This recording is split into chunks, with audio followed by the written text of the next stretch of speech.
ready. Call to order the special board meeting for Wednesday, September 23rd. I will note we need to approve the agenda. We'll talk about a couple of the other items later. We'll probably table, but can't amend the agenda as part of a special meeting. So I would entertain a motion to approve the agenda. Make a motion to approve the agenda. Is there a second? A second. It's been moved and seconded. All in favor, raise your right hand. All right, motion carried. With that, we will move on to the presentation. Aaron, do we have to approve the consent agenda? All right, sorry, I got ahead of myself. Oh. Is there a motion to approve the consent agenda? I move that we approve the consent agenda. Is there a second? A second. All in favor, raise your right hand. Motion carried. All right. Sorry. That's okay. Give us time to wait for the computer up. And you said this is slightly different information than what we were.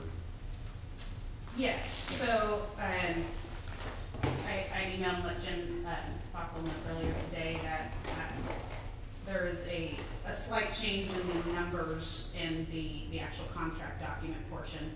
So I resent that out and it's in this presentation.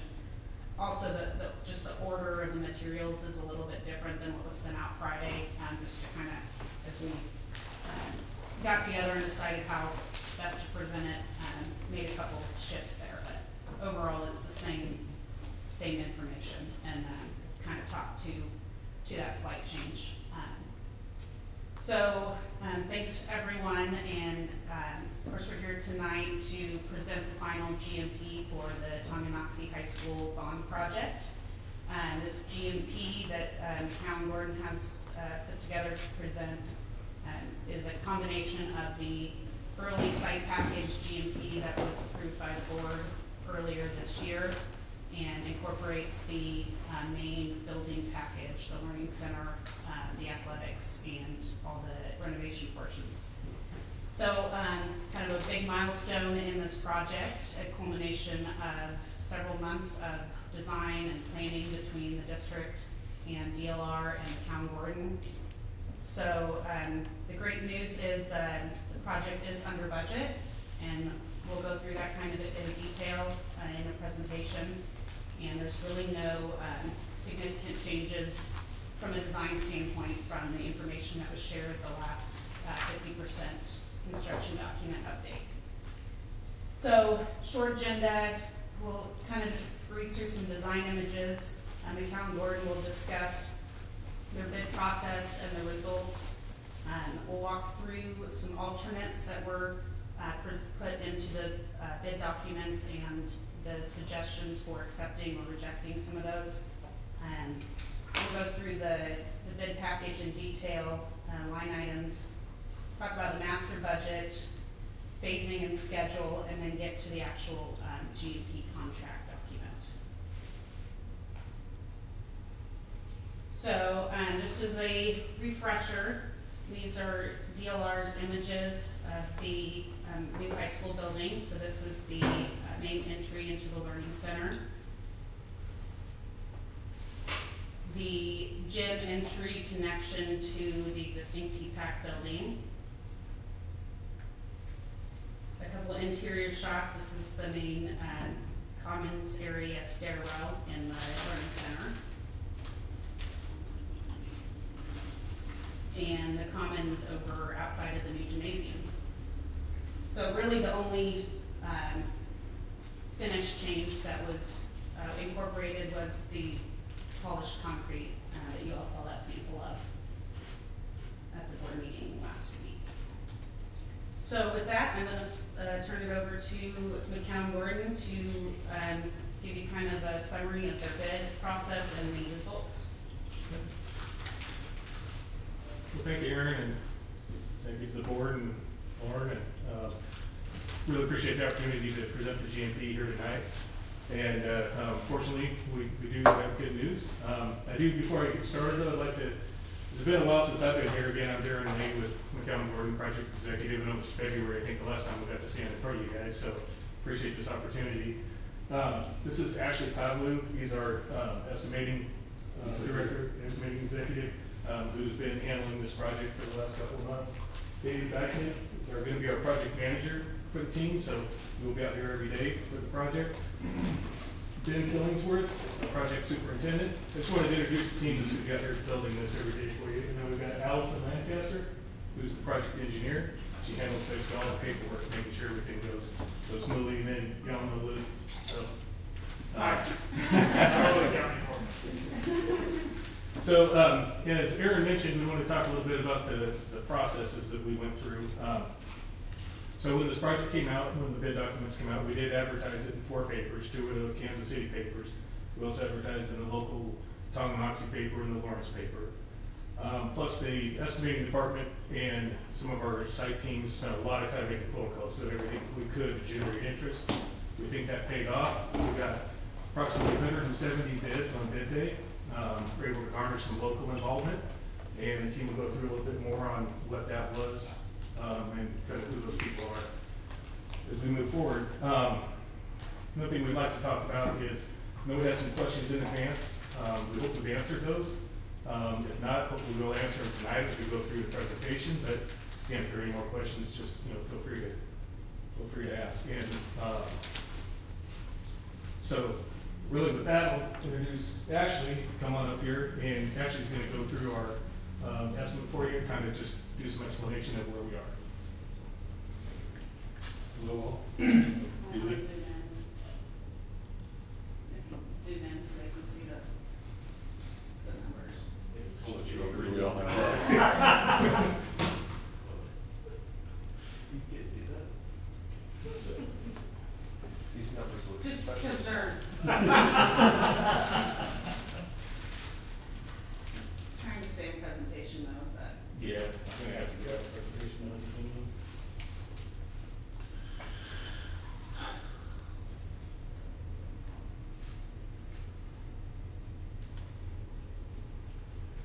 All right, as a starts coming into focus there, as you can see, our GMP right now, or that we're proposing, is the $36,450,381. That does include the owner's contingency of $1 million, and we'll touch on how the fees are related to that a little bit later.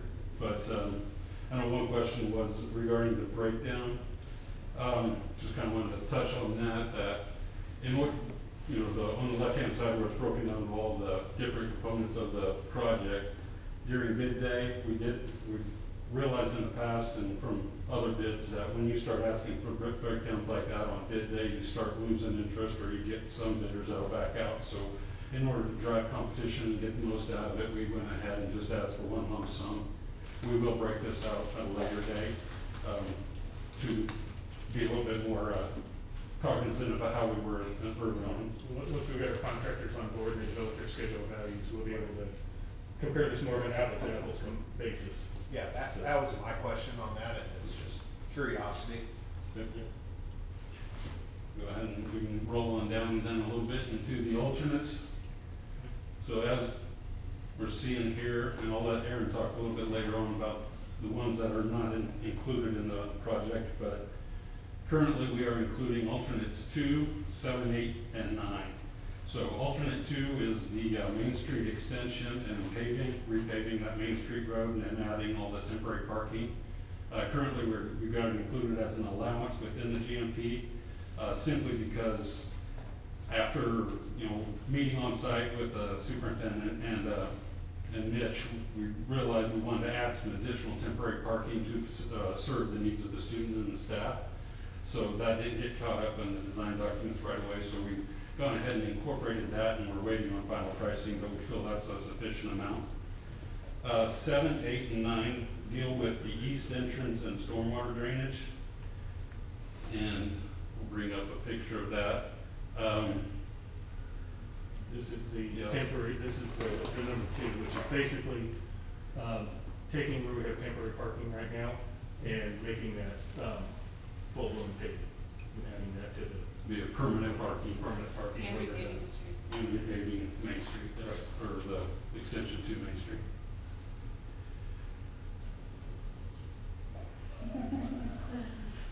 Not repaving Main Connection. extension to these. Just let that in. Yeah. It's coming from the city.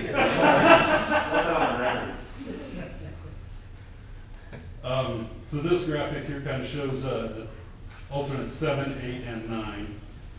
7 and 8 deal mainly with the main entrance off of US 2440, and it's to correct some drainage issues that you guys have been dealing with over the years, and it's including some riprap, replacing the culvert underneath that main entrance, as well as riprap on both sides, and replacing the actual entrance drive. 9 was rerouting some of that stormwater that has been going down there and causing part of the erosion problems. We're now routing it to the south end of the property to daylight out into that creek area. So the intent here is between these two to fix the issues that you're having right now with the main entrance, and then also not only fix them, but then keep the issue from happening again. You might want to explain the rationale behind that, because I know the question came up as how necessary that was. And so we better understand the situation as you come in. Does that, If you want to, go ahead. because I mean, that all came about through some work Yeah. a few weeks ago. So we met on site after some conversations, and Schlegel, civil engineer, was there. And if you up in this ditch, the drainage that exists in the KDOT right of way does not actually really drain properly, and there's really no way to fix it with the elevation at the far end. So The east end? the far east end. So the first thing that we noticed was, like they point out, the culvert underneath the roadway there is completely gone. There really isn't one anymore. And when the water gets through there, it's just kind of pooling in that area. So the first part of that was getting that culvert fixed and kind of leveling out, bettering the drainage and the riprap there, so you don't have the swamp, which has made it really difficult to mow and weed eat in that area, so it's gotten overgrown. But also along the fence line, the fence that runs along the practice field there, all this water is draining over there and also coming down this ditch and is eroding all the land ground right around that fence line. So if you look at it, the actual concrete that's holding the fence in the ground is now out of the ground. So getting Roundup didn't help either. Yeah. The Roundup didn't help either. Yeah. Yeah. So the idea was from the civil engineer, Marcus Schlegel, was to get as much of that drainage that's dumping in there, since it's KDOT's right away and there's no way to really to get that with the elevation, was to drain it, get it pushed out to the south, so the less you had diverting into that culvert, the better. So you're going to take KDOT's problem and make it our problem? Trying to get that drain to the south? I mean, I think it's improving the problem because part of the problem is on their property on the fence line too. In the state right of way? Hmm? State right of way and our school property where they Yeah. join together. Now you're going to try to push that water south? It's going to go into the ditch on the south, yeah. Well, it's not coming all the way from, is it just only going from the south, from the edge of the school building to the south? Or are we taking water clear from the highway south? No, nothing from the highway. Nothing from the highway. No. Just- It's our parking lot runoff, right? Yeah, yeah. So then what goes on at the new road that we're talking about repaving? How are we getting the water on across there? Which down by Main Street? Yes. Yeah, it's going underground and then coming out and dumping out into the, That's So we're going to pipe that now? yes. Yes. Hmm. Yeah. One of the things that Mark had brought up when we were talking about traffic flow, was that it was really hard to do anything with that entrance without going back and rethinking turn lanes and all the latest and greatest. None of this stuff would impact any of those concerns that he had at that time. From interfering with KDOT. So when we were, earlier on, we were talking about kind of traffic. And one of the things that came up is, should the drive be someplace different than it is right now? Right. And Mark said, you don't really want to go down that path, it's gonna get really expensive. So none of this would impact, KDOT couldn't disapprove this, right? They've already signed off on it. It's a repair and replace, basically, not a relocation.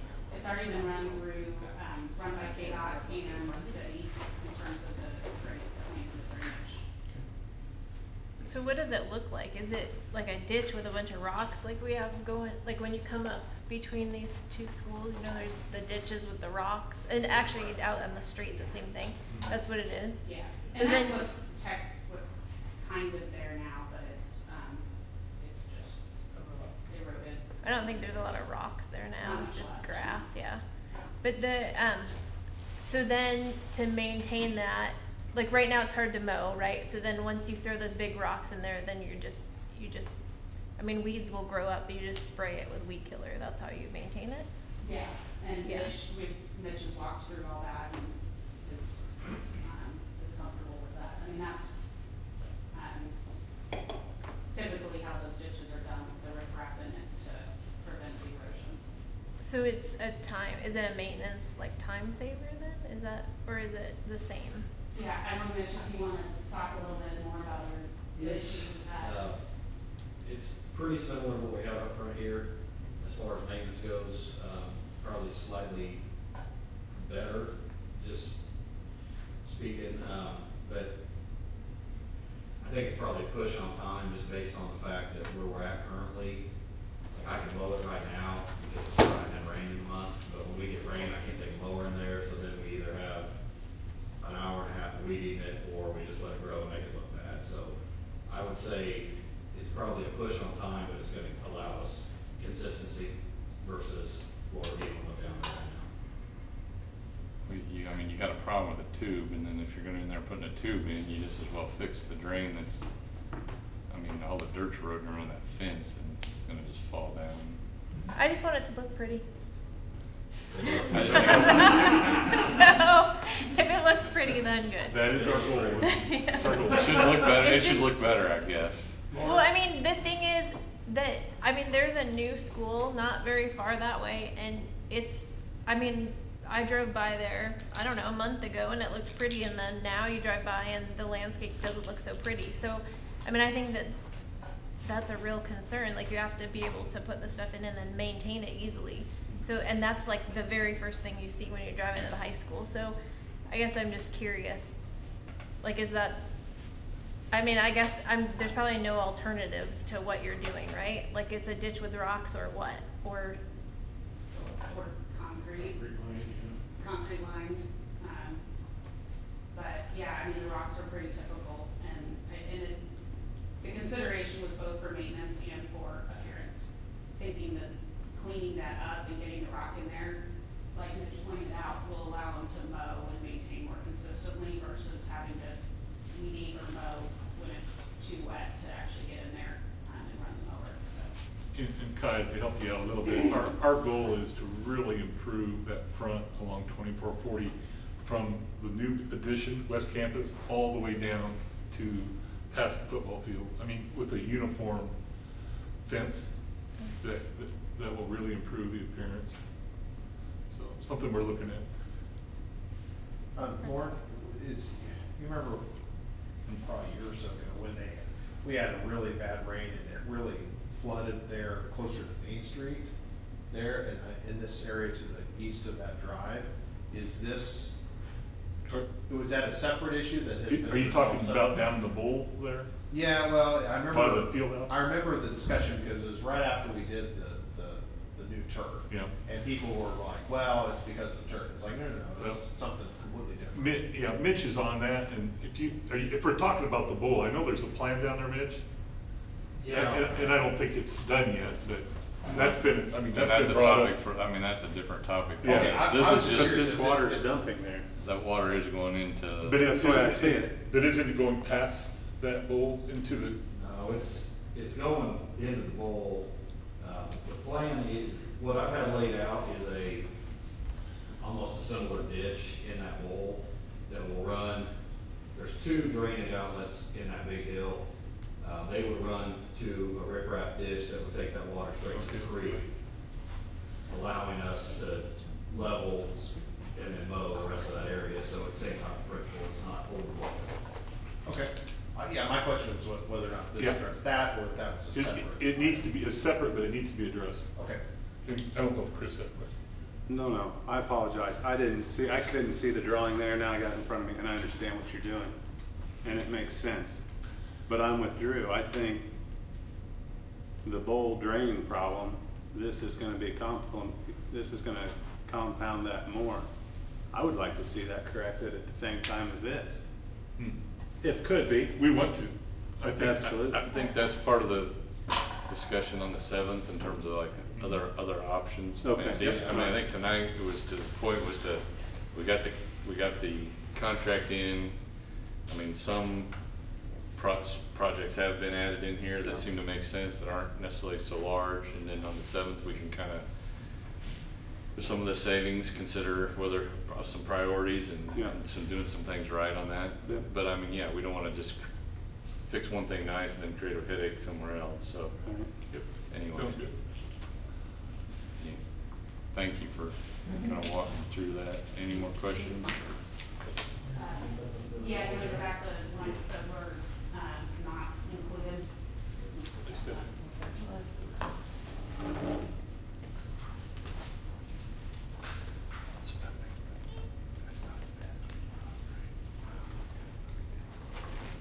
So just briefly, as Ashley mentioned, you have number 2, number 7, 8, and 9 that are included in the GMP that they're proposing. You have 3, 4, 5, and 6 that are not included, so I just kind of wanted to go through those really quick. Number 3 was put in there to look at the cost of replacing the existing units, heating units on the CTE building.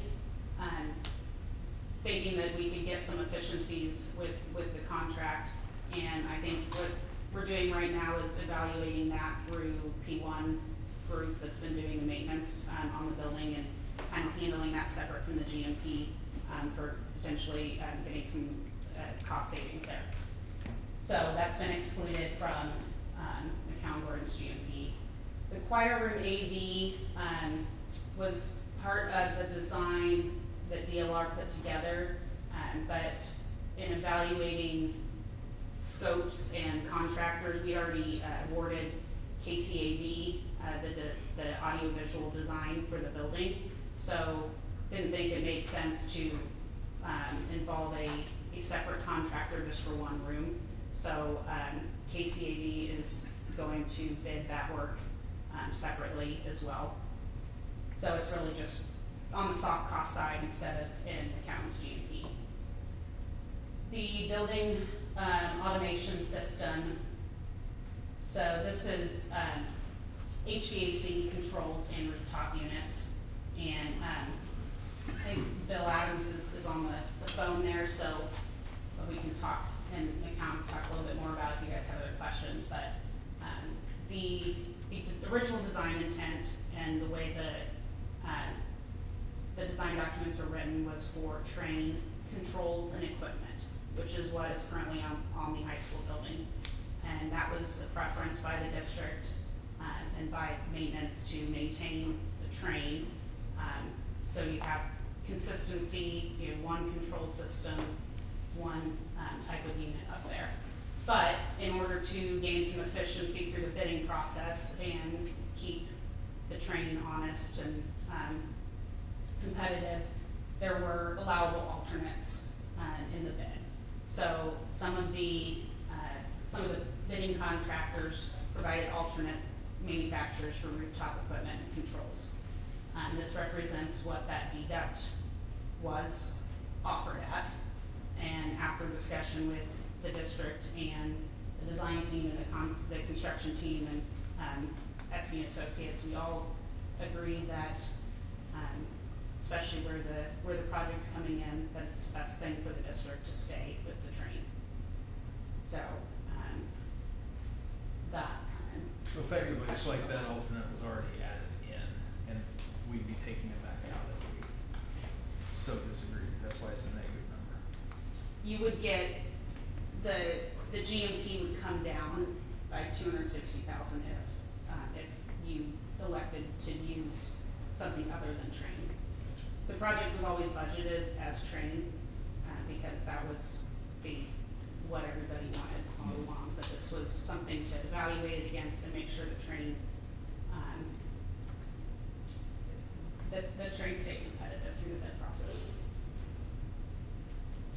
So, I mean, this is obviously not what I do for a living, so I'm just gonna throw this out there. But you can't go to train and say, hey, you know, you can't go back to them and say, whatever, what's it called, last look or whatever, like you sharpen your pencil. I mean, it's kind of, I don't know what the percentage is, cause I don't, but I mean, it looks like a big number. Yeah, and it's a little deceiving because it's not necessarily apples to apples. And I could open up Bill on a real in-depth description of that. If you want to talk about, Bill, if you're listening, but we spent a lot of time talking to Train about energy recovery and other things. Efficiency. Yeah. Are you there, Bill? Yeah, I'm here. And I think the best comment was the base bid. The design documents were all drawn around train equipment and controls, and the base bid is the apple and the alternate are oranges. And I'll start with the control side. Effectively, in the alternate, we would have two standalone control systems instead of one fully integrated system. So in the base bid, in order to have a fully integrated system, Train has included an upgrade to the entire control system, moving it from CPUs and local servers into a cloud-based system. So it's a major upgrade that wasn't a part of the alternate. The second piece of it is the HVAC design was based on train equipment and, pardon me, and if we were to accept some other equipment, we would be making compromises to our design. And it was for those reasons that we felt like we wanted to stay with the base contract or the base design. I hope that explains a few That's things. good. Yeah, that's real good. Thank you, Bill. You bet. And then the last one there, the Intercommunication Systems. So this was always going to be part of the construction documents and be part of the GMP. But after we got into some discussions with KCAV on other AV systems, there was a desire by the district to have a paging system and a classroom audio system that could be tied together versus two separate things. So we broke this out as an alternate, so we understood what the base design standalone paging system would cost. I think the intent is to try and find something, a system that can be a comparable price and include that speaker. So that's something we're working through at KCAV. So really, this is just, I've shifted this, the cost for this paging system into the soft costs for now. So you'll see that in the master budget, and with the intent of trying to get that integral system together. All right. So just from a logistics perspective, at the end of the night, we're approving this GMP.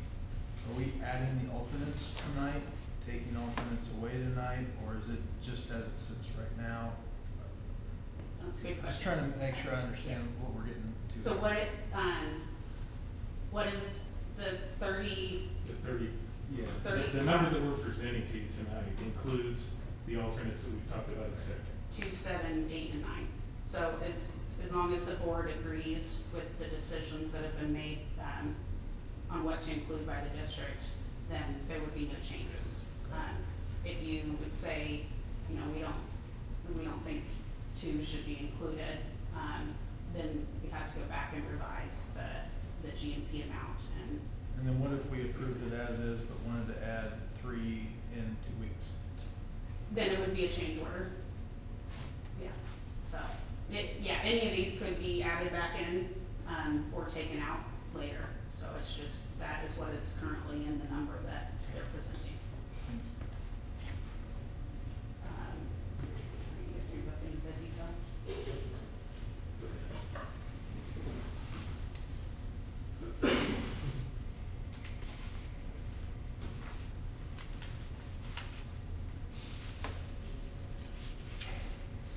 So this is, what you're gonna see here is just kind of a rundown of all the different bid scopes. From, anyway, from surveying, fire and cleaning, all the way through your earthwork, MEP items, just kind of showing bid results. I'll let Darren talk a little bit about COVID-19 measures. I know that was, Right, so one of the things that has changed, I guess, since when we originally put our numbers together at schematic design and then even design development for, actually with schematic design, no design development, we hadn't added these yet either, but that has changed is the fact that, you know, with everything that's going on with COVID-19, the pandemic, we're seeing certain costs that we normally would not see on the projects that we're incurring, and there's potential other costs that we're trying to account for here. So we've included a number, it's $150,000 to be treated as an allowance to handle those sorts of items.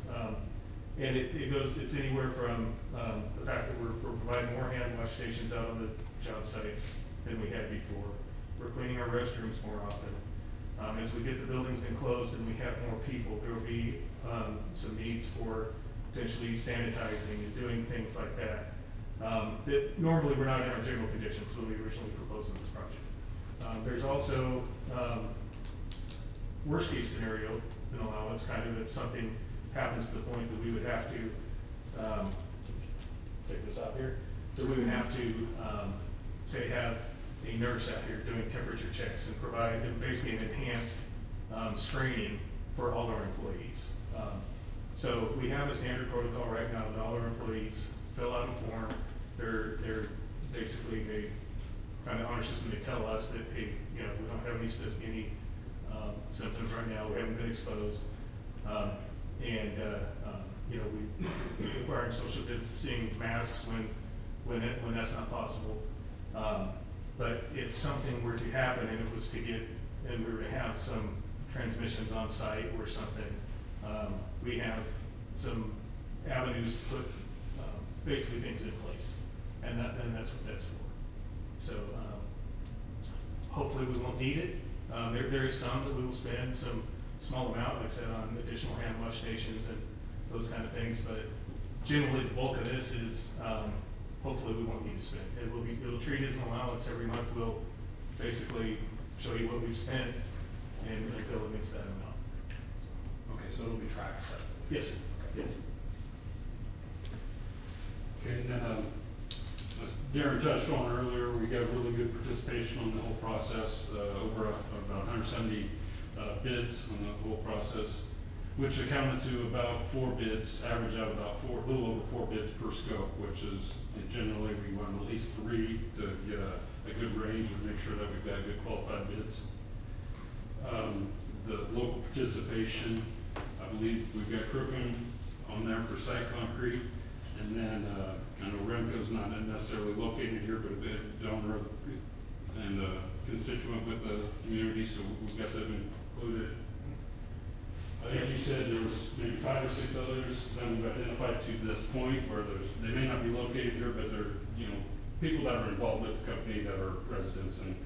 Just through our internal avenues and folks in our company we talked to, we've identified roughly 5 trade partners that we've got, we're planning on working with on the project that either have folks that live around here, in the general area, and, so it's good to not only work with the local companies, but get folks in the community that are maybe working on the project as well. I mean, I assume that those people were low bid or qualified better or something like Yeah, that. It's yeah. not just, we There didn't just was pick no them because they preference. were, we Yeah. didn't just pick them because they were local. Right. No, they were, the ones that we've identified were actual low bidders involved. Like you said, no preference what we've been treated. We're gonna talk to, I mean, again, there's 40-some bid packages, I don't know.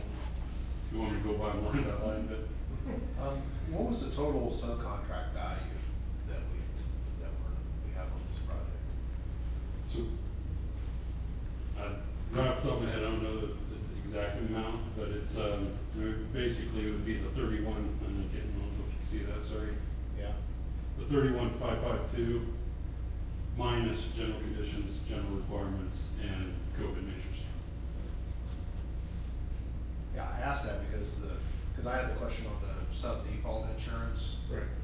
And, you know, there's 2 separate things. One is that's based upon the sub-values, which that number didn't line up with, you know, if you take the 31,552,171 minus general requirements, general conditions, and COVID measures, that doesn't line up with the.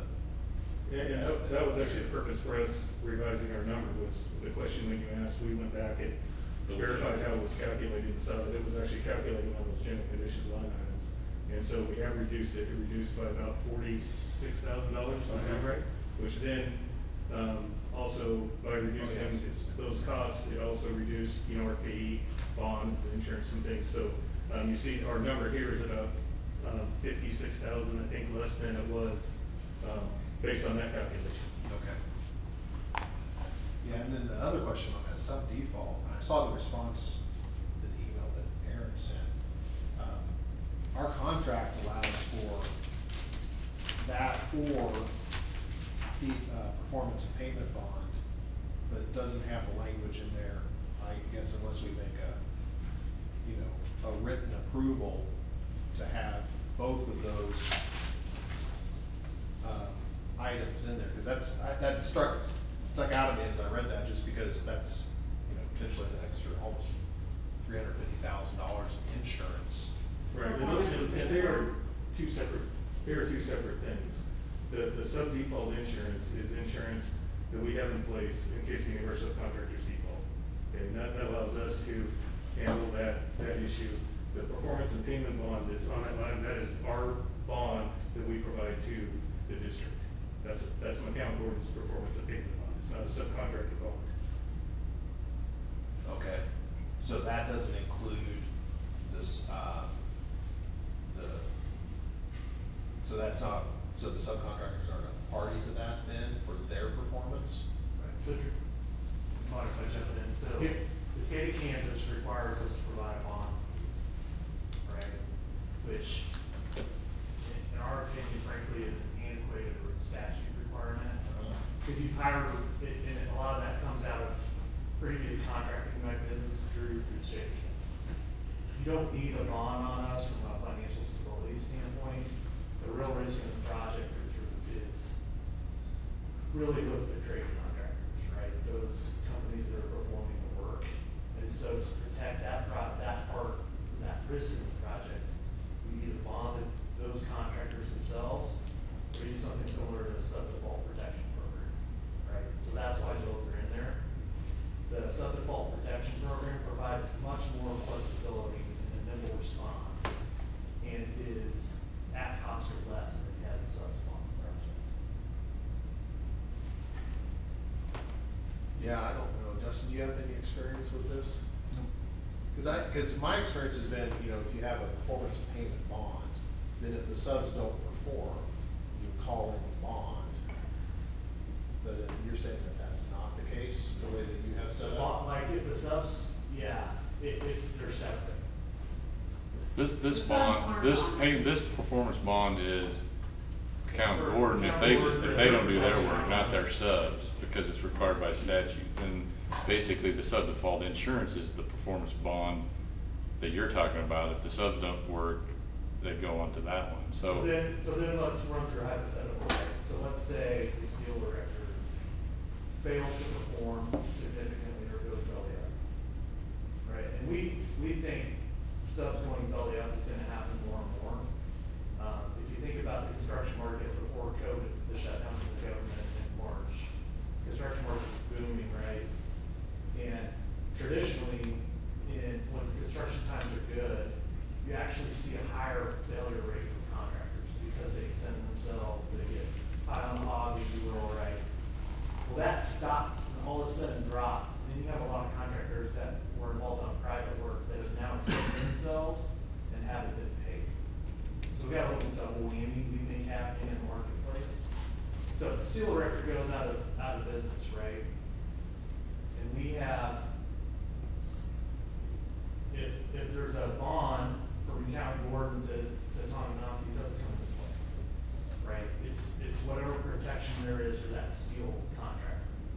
So that would traditionally be a performance and payment bond provided by the steel contractor to the county board or sub-default insurance. Okay, so right now that doesn't, because the language that was added into the contract when you know, from your comments, had the language in there of SDI is allowed to be used in lieu of performance and payment bond. Tied to a subcontractor contract. Okay, so you priced that option for that, and that was higher than the SDI?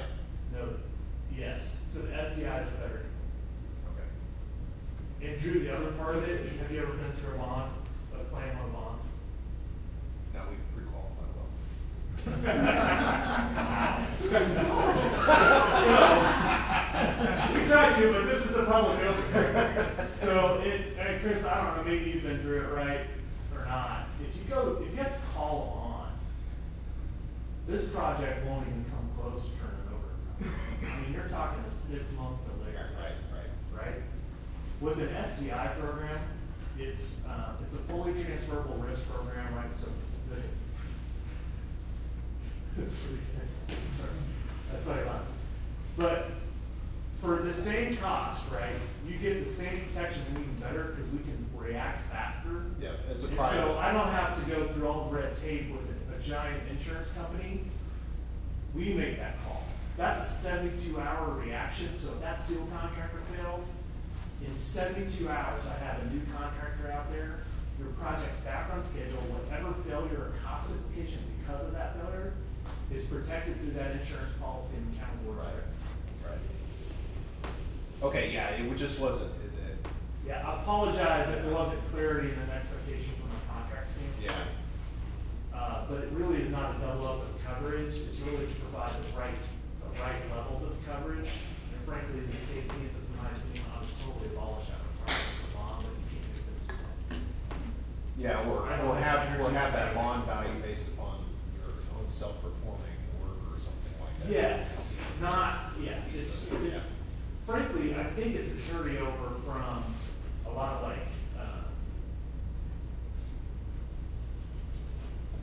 old school delivery methods that don't really apply in a SAM at risk K-12 environment today. Yeah, because that's $311,000 worth of taxpayer money isn't providing much value. I tell you, if there's a failure though, That could be huge.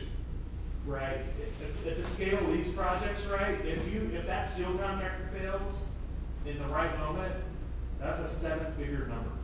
Well, but that's SDI. What I was talking about was Right. $300,000 for the performance payment bond. Right. That's taxpayer money that is getting paid to a bond company to cover what you're saying. is Unfortunately, I can't very really think little about that. Right. Okay. Well, but that's good to know. Well, you can go to Topeka and work on it. Right. But Oh, you after our can. school's In your done. spare time. After our school's done. Yeah. I'll tell you, we get the kids out of the house, and we're done with this work and stuff, but When maybe you're put it on bored. our radar.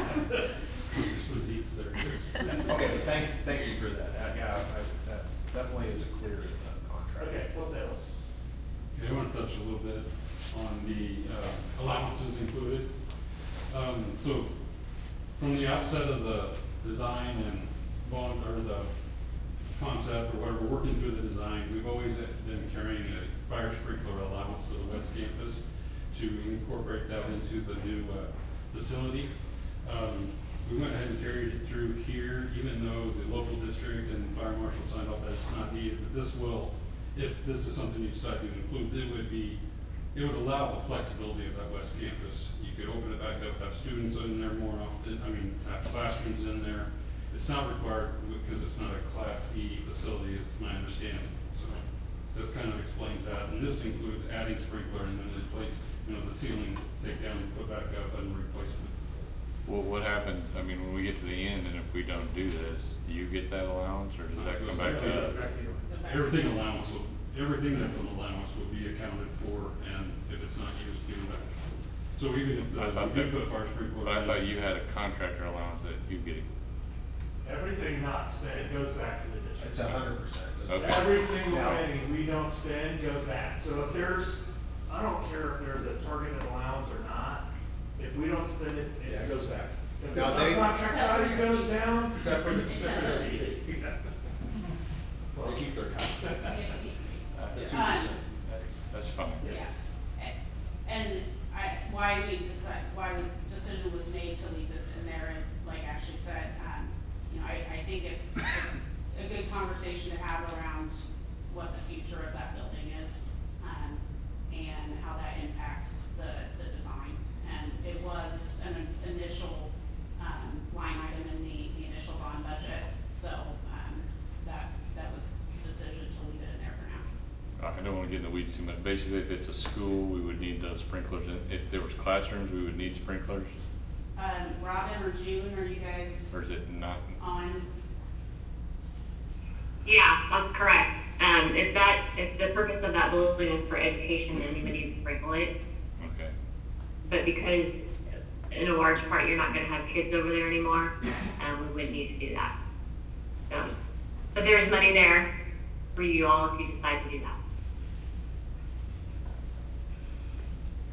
But there's a wrestling room and a gym and the board office. So the current system, I don't understand what's the difference. If the kids in the wrestling room and the kids in the gymnasium, and there's still a lot of kids, probably more than there would be in a classroom. So what's the difference between what's there and what would be added?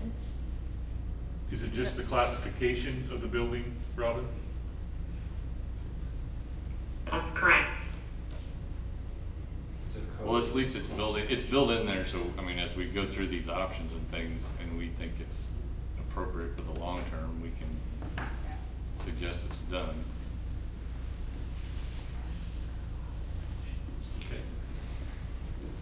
Okay. The next one is the monument sign allowance. This basically is our expected cost to take the existing slab, marble slab, and incorporate it into a monument sign that would be more prominent on the site.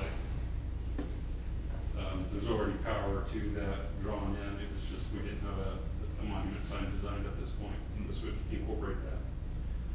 The unsuitable soil allowance is, it's more related to the east end or where the athletic wing is gonna go. We're pretty familiar with everything on the west side where we've already started construction and tearing down. But there's a risk within the geotech report of possibly encountering some unsuitable soil. This is basically an allowance to cover 100 yards of unsuitable soil, remove it, and then either replace it with clean concrete or a suitable fill material. And again, that will be tracked, just like all other allowances. The asphalt indexing allowance, basically with half of the asphalt going in year 2022, in order to make a fair and equitable bidding process, we told them not to index the oil for a year out, and that, with nobody knowing what the market's going to do.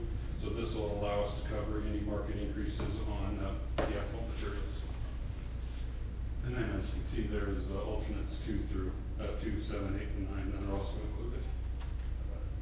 Question. So for those alternates that aren't allowances, 7, 8, 9, those are locked in, guaranteed prices for that scope that has been bid, is that correct? Correct. Yes. Yes. Yeah. So. My only hesitation is, I mean, we require ourselves to hold the bid for 60 days Yes. after this, and so. But So, generally- yeah, I think I want to get to what you're talking about. So tonight, if we approve all of that and include it in this GMP, then that's done. If we don't, then, and we want to add it back later, then it opens back up, because then all of a sudden they are held and that price could go up. Is that correct? Yeah, it could. There's that potential. Then for the allowances, those look like, for the West Campus Fire Sprinkler allowance, that is scope that wasn't competitively or hasn't been competitively bid yet. Is that correct? Correct. Okay.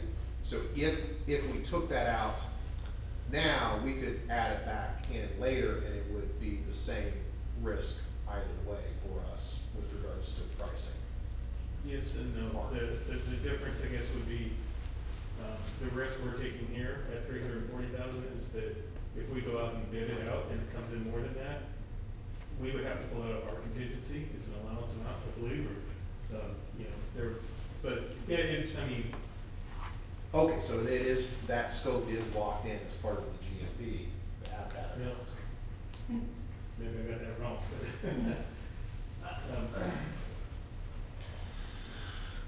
Two things I would say, right?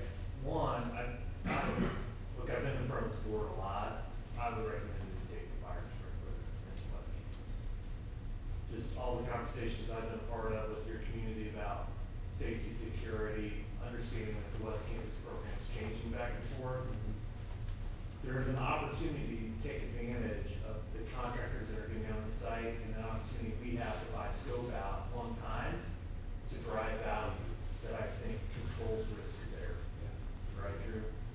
I think if you don't do the fire sprinkler. Oh, I'm not leaning one way or the other. I just want to make sure that any decision that is made understands, if you go this route, you have this risk. If you go this route, you have. There's less risk by leaving those in there now than pulling them out. How to quantify that risk? Yeah, hard to tell, right? Percentage wise. Thank you.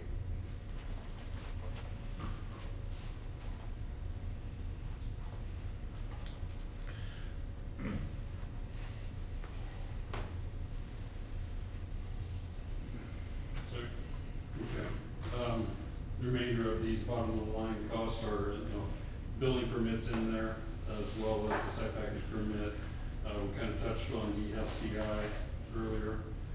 And then, the remainder of these are based on, either the percentages are calculated off of the contract value or the GMP, or the cost of work, which would be the construction contingency. Anything you want to add on this? Sir? Yeah, I guess we would go ahead and talk about the owner contingency line item here. You want me to pop up to the clarifications or mentions that? Yeah. So this is, what we talked about at the regular board meeting, was that last week before? Yeah. So, based on those discussions, went ahead and included that $1 million owner contingency, in their GMP. So the thought process behind that, again, was that it builds in a lean mechanism to be able to react and make changes quickly. Probably not something that would be done if we weren't in a good situation with the overall value of the project. But it does allow, and we've already talked about some things some changes that could be made early on. We're looking at, additional abatement in West Campus, and it just makes that process quick to react to.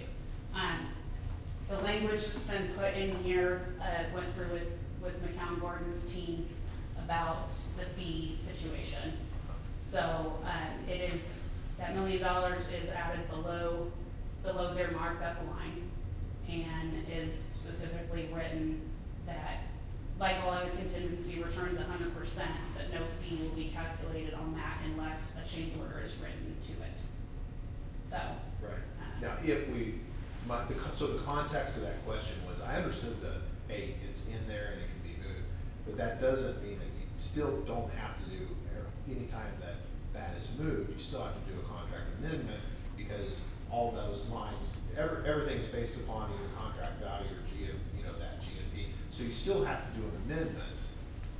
So there's still paperwork to do because those other numbers changed on, with regards to fee and all the insurance and all that stuff. So that you've still changed the contract. It's just moving it within the. It's an internal within the change, contract. yeah, it's an internal change versus an external change.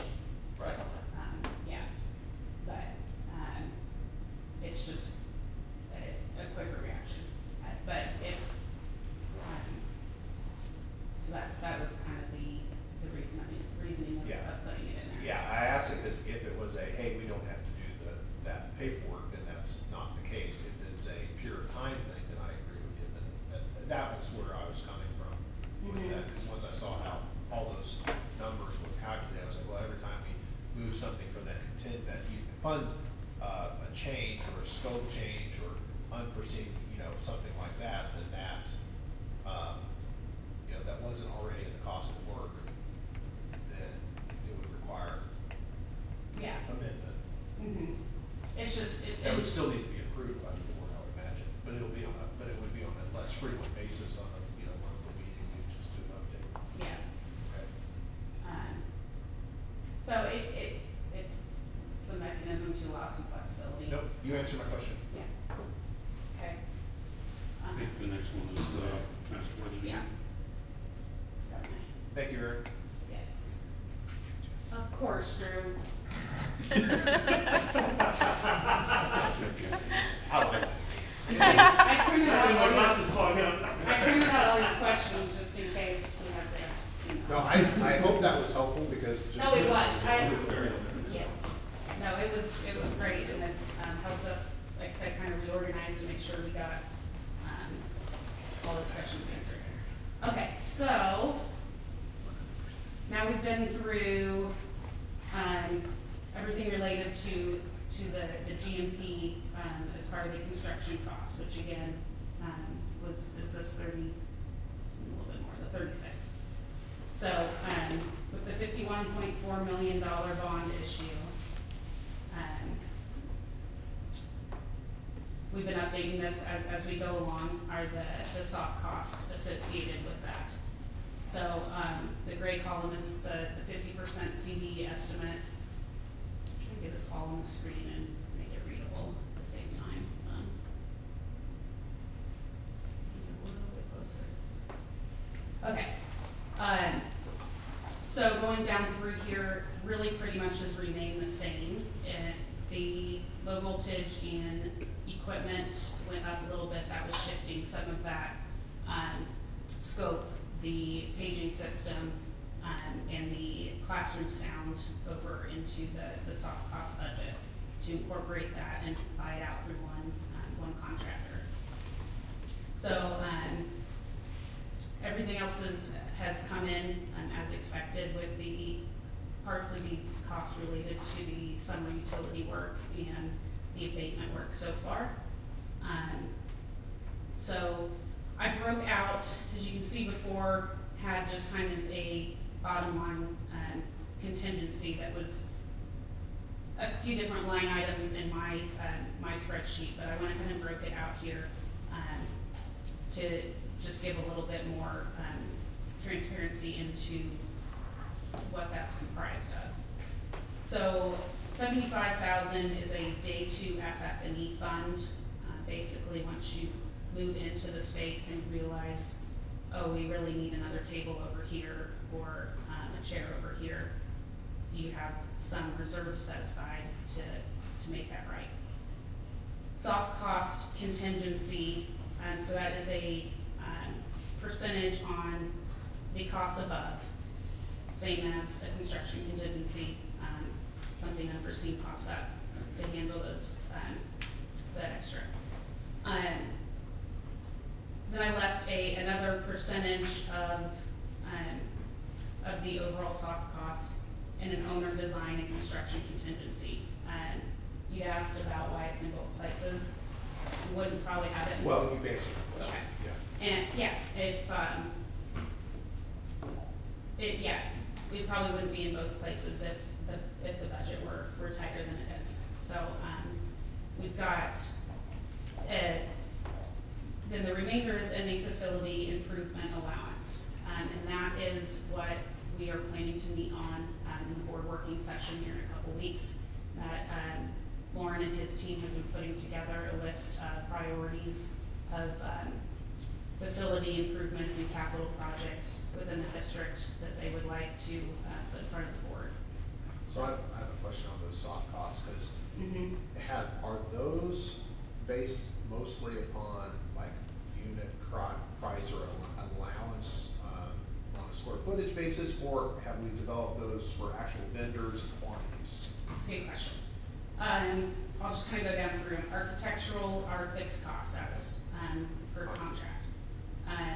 Miscellaneous soft costs, those are mostly fixed. That is, the mailing for the bond, the 3D scan, the early geotech, some of that stuff. FF&E, is based on a very detailed budget of actual furniture costs that has been vetted through with Scott Rice, the furniture vendor. Okay, so actual quantities then? Yes. Okay. Based on what we, Currently know today? Yes. The miscellaneous fixtures and equipment, that is based on actual things that we know are needed. That is, spray booth for the art room and a workbench, training tables, that kind of thing. So there are kind of allowances for different items, but based on an actual scope. Right. And low voltage and equipment is based on budget numbers of a defined scope of work for cabling and card readers and audiovisual equipment. So that's the one that may not be based on quantities yet. It's pretty close. Okay. Yeah, I mean, the data cabling is pretty well defined. The card readers are defined. Okay. We know an actual number on those. Then special inspections, owner's rep fees, that's based on my contract. Special inspections is based on actual proposal from the inspection agency. There is a little bit of an allowance in there for possibly doing some additional conditioning, which is something we can talk about. Abatement is mostly based on actual bids from New Horizons, with a little bit to cover anything inside walls that we couldn't see. And then, it's the rest. So they're mostly pretty well defined at this point. What's day two? Day 2 FF&E fund was saying the day after you open, if you realize you need some more tables and chairs and. Yeah, once we have all the eyes on it. Yeah. It's actually in use, you see the function we want. Yeah. So that comprises the remainder of the $51.4 million on there. Any other questions on that? So kind of the total owner's contingency is the last 4 line items there plus the million above the line. Yes. I would really say it's the last 3 line items. Yeah, fair enough. Yeah. Okay, You ready? let David talk about logistics. Okay. So everybody went our very colorful phasing plans. So we included this, it was our phasing plan for the project, for both site and renovations, building additions. It was included in all of our documentation stubs while they were bidding projects. They understand where they're expected to be at what times. I know it's pretty difficult to see, but essentially it's showing when parking lots are happening, when the additions are happening, et cetera. If there's any questions on any of the phasing or how this was put together, I'd be happy to try to answer that with Ben. But just wanted to show you that we're holding everybody to the same dates. Did you, I'm sorry, I looked away for a second, but did you just talk about how each color is a different time period and, Yes, I can. well, in general? I mean, Sure, absolutely.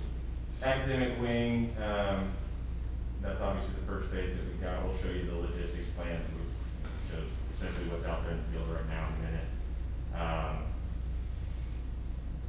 The two renovation areas are shown for those dates in the summer, and then obviously the West Campus starting in December 21.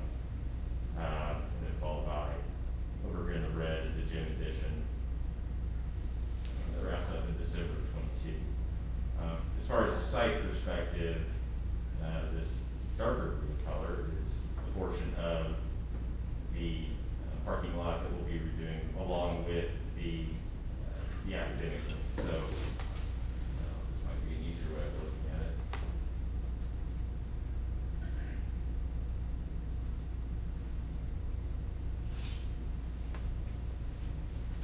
So this shows what bird's eye view of what you see out there present day.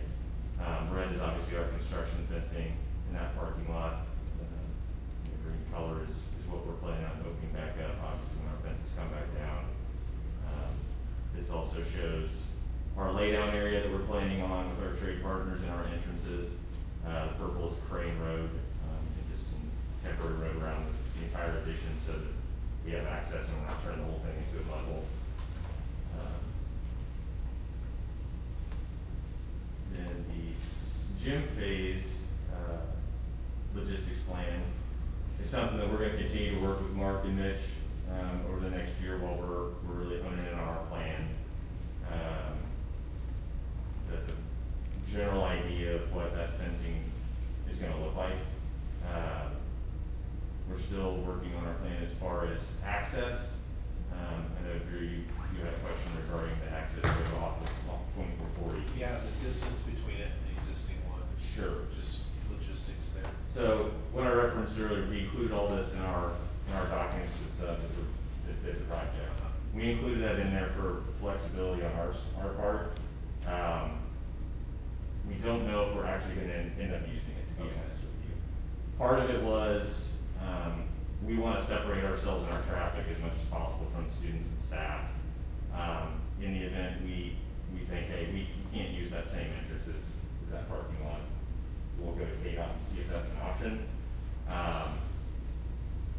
But right now, that was the intent of Because putting I know that. KDOT has, they like to have things separated for, it just made me nervous there, just the logistics of trucks turning in, and you might be then like, well, let's schedule deliveries and construction traffic during these periods of times of the day. Just so or maybe coming in from a certain direction, or something like that. I didn't know. This was a reaction also to, when we originally presented these, we were coming out of the main street. And actually just using that as the construction entrance and having all the school traffic come in on 2440. But after we located where the temporary parking was gonna go. Right. The thought was, well, if when we turn over the academic wing, there's still not enough parking and we have to have that temporary parking still there. Yeah. Then we did not want to use that as a construction entrance with all the children, kids that will be parking there. Yes. So we started looking for an alternate way in. Because you have a pedestrian Right. walking right out from behind the vehicle. So depending on the parking count needed and what we have, as we get into that phase, it might shift back coming in off of Main Street and come through the south, but it all is gonna depend on how many parking spaces you need versus what we have. And so, Okay, so that, it's not set in stone, there's still some planning and stuff to, definitely. because it is, Yeah, we have a couple of options, but there's. It's far enough out. Some variables and stuff, yeah. Correct. Thanks, Mayor. Any questions on any of that we want to hit on? I think we addressed most of the As far as our schedule goes, we included a collapse milestone schedule as well as our full expanded schedule in the GMP. That's something we wanted to make sure we hit on and included in all of our schedules is the owner items like FF&E, and move-in dates. I'm sorry, I can't see that at all. But that's all integrated into the schedule, so we're backing into when we need to be punched out kind of those spaces. Drew, you'd asked about flexibility of float, in time frame, so, I mean, I think we can tell you it's not like there's a lot of float, and the schedule is pretty tight, but. Well, I wasn't expecting them to tell us how much. Yeah, right. So what we backed into, we coordinated to make sure that, the furniture company has Yeah. the time that they need. That's, to me, that was one of the things that stuck out to me, is like, how, because this side of the room does this all the time. This side of the room doesn't. So, you know, how, you know, this is where, you know, Aaron, you know, you're gonna be valuable, is just planning out that FF&E to make sure that, yes, we can actually turn that around fast enough, because some of those durations look like they could be tough, especially over, you know, winter break and new, you know, that there's a lot of, there. So Maybe the nervous. dates you saw, there was, the dates you saw, there was a logic error where the move date for the learning center is actually, well, like right before New Year's. 30th and 31st. Yeah, so Lauren and I talked about that a little bit, and, you know, I think there's still some planning. Lauren has some ideas around, that could come a little bit later and be like a community work day, or whether that involves the students or the teachers and how that physical move happens. But in terms of the FF&E, yeah, it's gonna be tight. 10 days is a little tight, but we've talked to the vendor and they're comfortable, and some of that can happen a little bit earlier, like AV stuff. So the FF&E, does that include like our AV stuff and? Yeah, but AV, a lot of it happens earlier. The infrastructure's in place. So yeah, and the wiring and stuff usually starts going in before the actual turnover, and they can start putting TVs on walls and stuff like that. So some of that will happen, but the biggest part is the furniture and the physical moving of stuff, which is usually let the construction get done, let them punch list, establish their completion, and then let everybody just have at it. And just so we're all clear, the move-in for the new wing is right before the start of the 2022 school year, by a couple of weeks. No. Semester. Oh, the semester. The Right after Christmas. Christmas. That's right, okay, sorry. December 21. And when does the demo of the old classroom start? The day they get the last box out of the classroom. Well, that's it. Well, abatement will go first, actually, but yeah, abatement will start as soon as, everybody's out and that various skip off.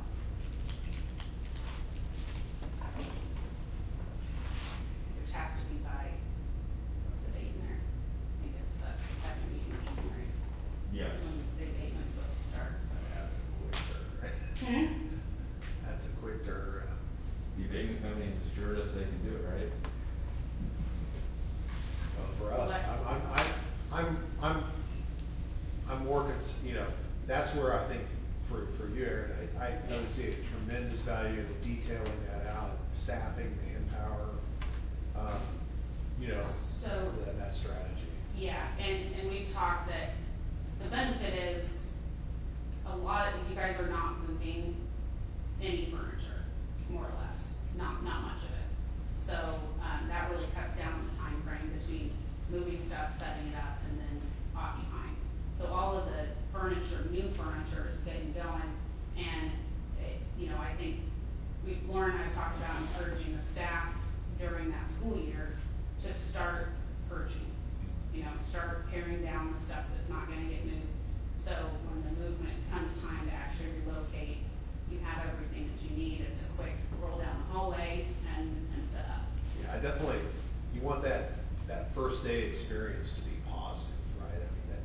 is there, it all works, it's, Stick with that. Drew, I would tell you, To the it's graces. about average for what we do, for the Okay. timeframe. okay, that's We've done all. it faster, it's gone slower. I think the key, there's two keys, the furniture being new is obviously a huge plus. The teachers have to buy it, Yeah. right? And what I mean by the teacher, so my wife's a teacher, right, she's a kindergarten teacher. And if I told her she would have to move all of the junk she's been saving in her room for 15 years, in 2 weeks, she would have a mental breakdown, right? So the teachers have to buy in, and you have to identify the ones that can't get there, and you have to support them differently, right? So my wife would be a teacher, you have to support differently. Like, I'm gonna bring extra boxes, and I'm gonna help you pack, and we'll just move it all. And a communication plan early. Right. Classes, yeah. Right. Okay, thank you. Any other questions, comments on schedule, logistics, Yes. how things are gonna look? Think things have been positive for the beginning of the school year. Everything went well over the summer and looking forward to getting started.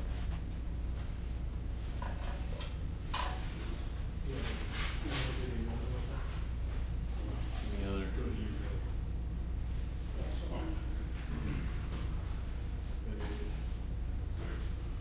I'm gonna jump back to the narrative real quick. So this is the actual AIA document that would be part of the GMP. Let me read that there. So it incorporates bid package 1, the early site work and utility relocate, bid package 2, and then the proposed GMP total.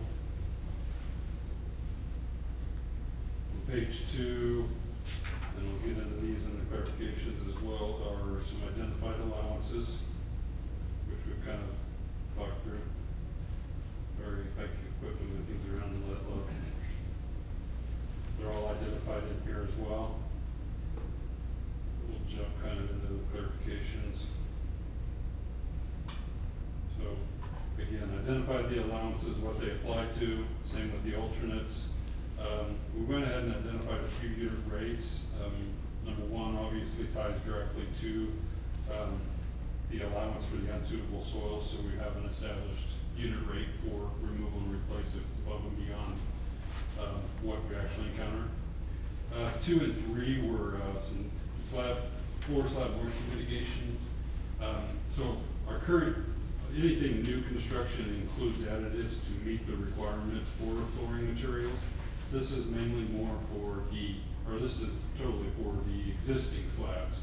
If there's a failure in the existing vapor barrier system, or there's a plumbing leak that nobody knows underneath slab, we've established these unit rates to mitigate that. And it's a topical solution that we'll put on top of the existing slab to allow proper adhesion for new flooring materials. And then number 4 is the unit price for a 6-foot ornamental fence with mow strip. So part of alternate 7 with the drainage ditch, it's slowing out riprap. We've talked about the fence that's, kind of the footings are, torn or exposed. Part of 7 includes demoing part of that fence back to the edge of the practice field. If you wanted to replace that, we went ahead and established a unit price to, put in a nice decorative ornamental fence with a mow strip. And I think that's pretty much it. I mean, these are all just clarifications that we identified through the bid process and working with our trade partners. I think there might be 1 or 2 I need to talk about.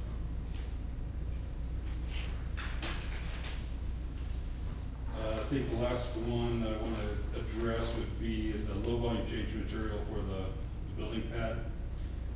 Basically, this is an approved system through the geotech report. We can either use 20 inches of aggregate rock for a building pad, or use on-site material that is unsuitable but treated to make it a suitable fill material. And that is how we approach this project. It was we'll treat on-site soils with a 5% cement mixture, and it'll create a suitable fill material. And I think we kind of already touched on the last one. We've identified contingency, the building or permit fees, as well as the owner contingency, and clarify that language. I know that's hard to read, I apologize. And that's really about it. The rest of this is contract document log, full-blown detailed schedule. Where does it specify the language about the $1 million? It's right here, item 6. So it says we've included it, the owner contingency is included in our, without our fee or any markups included on it. So anything we don't use goes back to you 100%. We will only add our fee and insurances if through an approved changeover process. I get the privilege to sign the document, so I just want to make sure it's covered. You ever signed a contract for No. $35 million? No. So you slept well last night? I asked Drew to make sure it was covered. Is that on the record? All being recorded. So, again, that's it for our presentation tonight. Do we have any questions? Comments? Anyone, questions? Well, I saw in Drew's his questions that he asked about the noise, and it sounded like you guys all discussed that.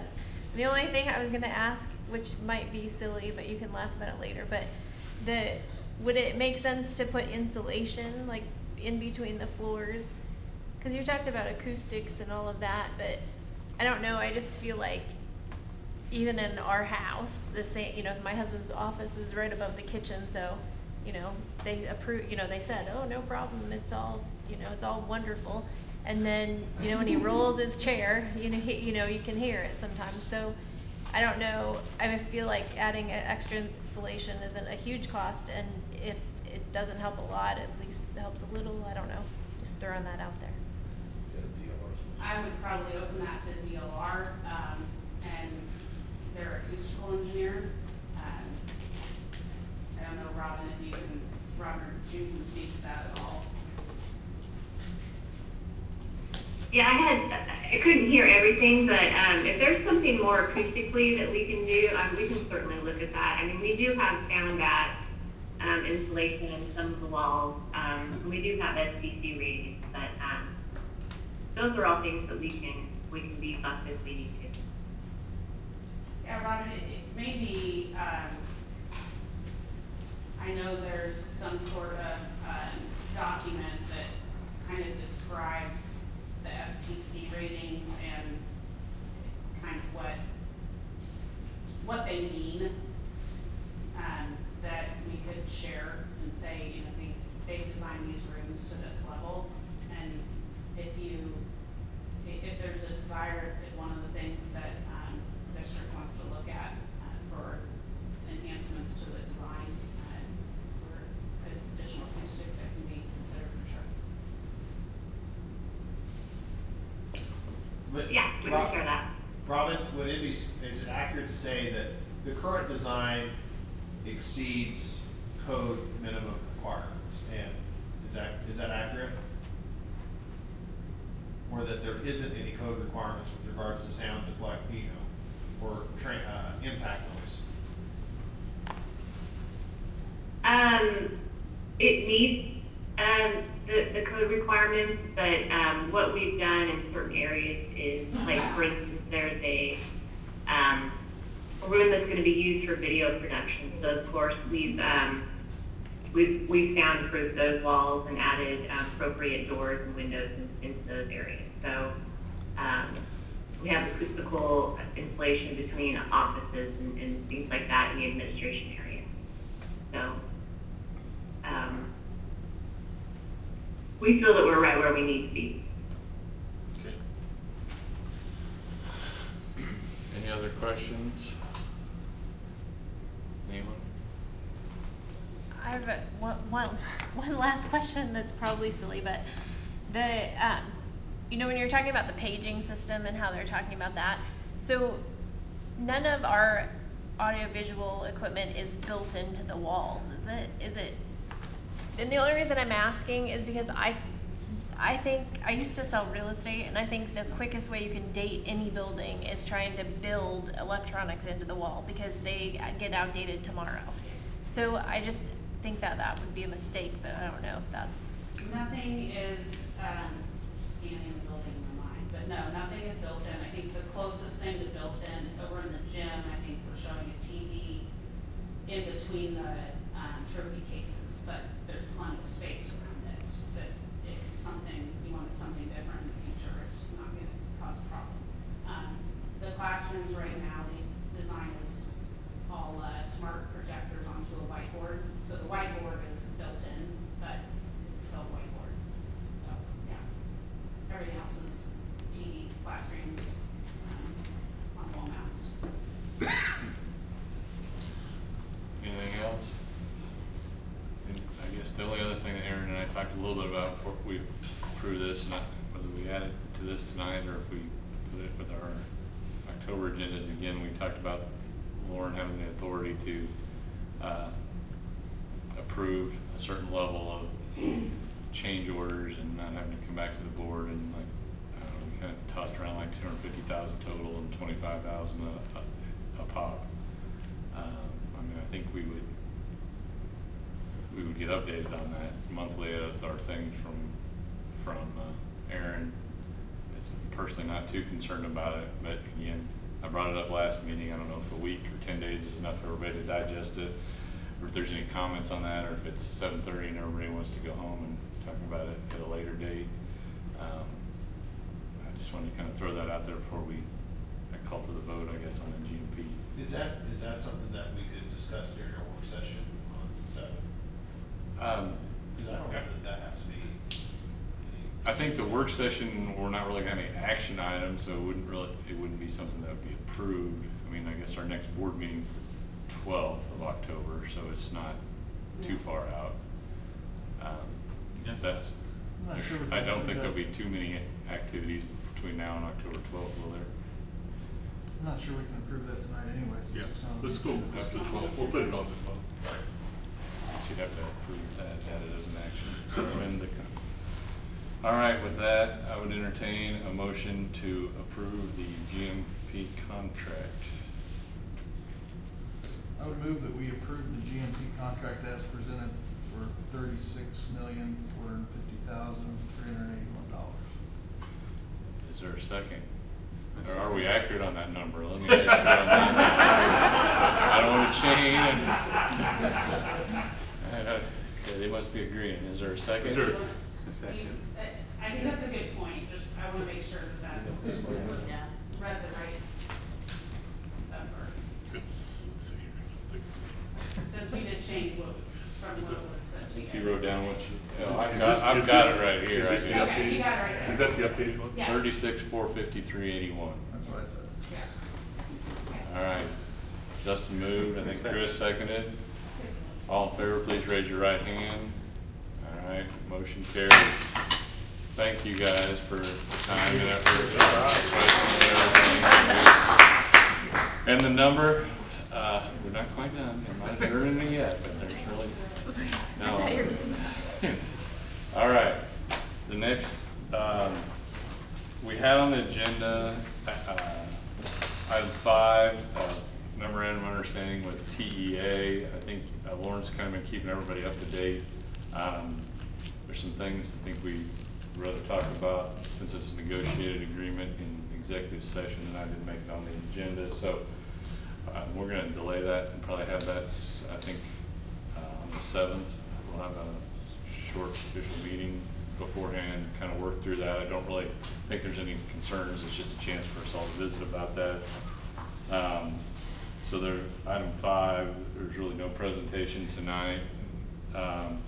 Action item 6, I guess I would just move that we table that to October the 7th. Is there a second? Second. All in favor, please raise your right hand. All right, motion carried. Before you adjourn. Yeah. We, just real quick, on the groundbreaking ceremony, we'll be getting a lot of information out for the 7th.